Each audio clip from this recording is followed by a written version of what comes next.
Tonight, President Obama announced he'll nominate a successor for Justice Scalia's seat instead of waiting for the next president to do so.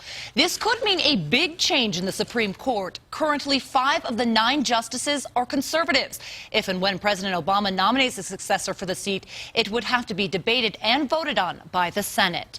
And the president's nominee could have an impact on Supreme Court decisions for many years to come. Denver 7's Kyle Horan joins us live in the newsroom. And Kyle, there has not been a major shift in the Supreme Court's makeup since 1991. Molly, this doesn't necessarily mean a shift will happen.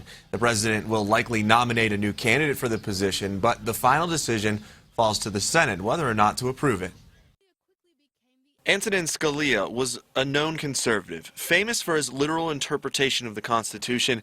He served nearly 30 years on the court. Executive and Senate. You need both to agree, otherwise you have a permanent stalemate. Norman Provisor is a professor at MSU Denver. He says this unexpected turn of events leaves a lot of room for political turmoil.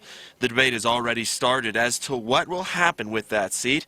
Hillary Clinton saying the seat should be filled immediately. However, Ted Cruz saying the decision shouldn't be made until after the presidential election. We're in a presidential election season, so everything that happens dealing with this effort to name a new justice to fill the vacancy that's occurred is going to be tainted by the presidential election season that we're in.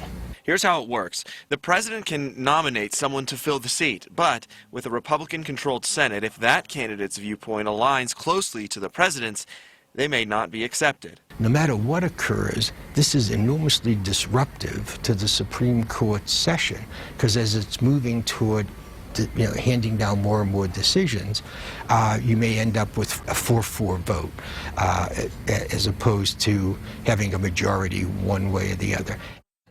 One thing to consider, the Senate may opt to wait to elect someone to fill the position in case a Republican president is elected. Kyle Horan, Denver 7.